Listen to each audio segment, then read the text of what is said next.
Hi, Casey Lepper here. Remember, if you're liking the videos, please subscribe and continue watching. We have a lot of new content that we're posting each week.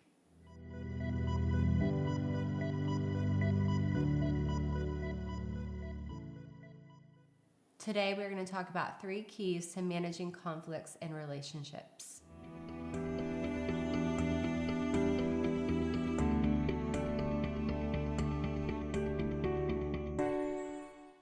A lot of times I have people come to see me to talk about how to have effective communication in conflicts, otherwise known as conflict management.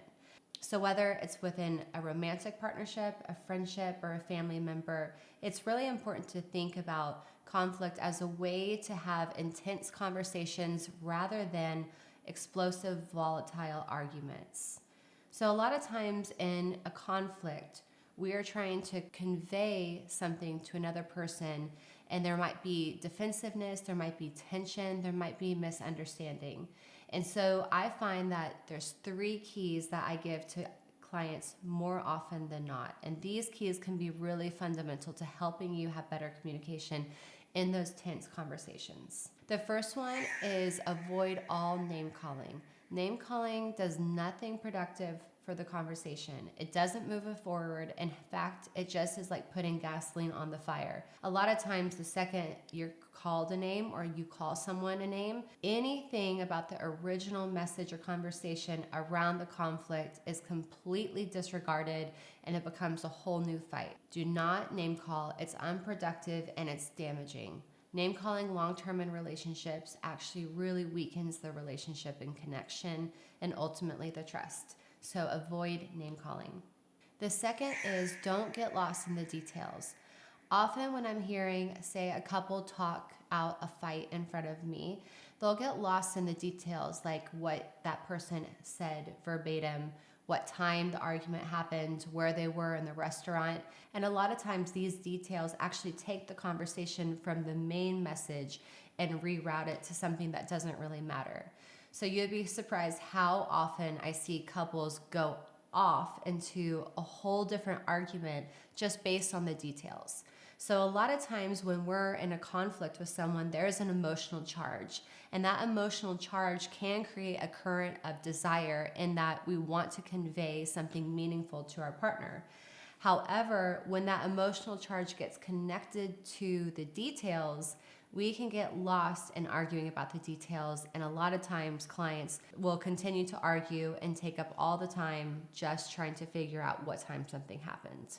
So if you notice that you're arguing about what he said or what you said, you're not going to remember. Perspective is really warped, especially when we're thinking about the past.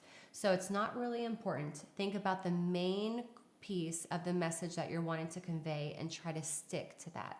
The third key is always repair. So regardless of how a conversation starts, you want the end to be productive and ultimately end up in a peaceful conversation. This might mean you have to take a break from the argument. So our brain, when arguing for more than 5 minutes, tends to get heated. After about 15 minutes of arguing, it's very likely that you might have to take a break, recenter, focus on what the main message of the argument is that you're wanting to convey, and come back to your partner later to repair it. Repair is really beneficial because it gives trust to a relationship. If you continue to argue and you have that emotional charge without a bookend, then that emotional charge can seep into other aspects of the relationship. And that's when resentment can really start to build.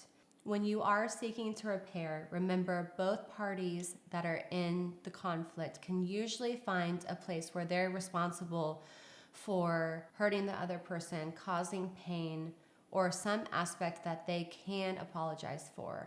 It's really helpful when both people come back together that they acknowledge their own part or doing in the conflict.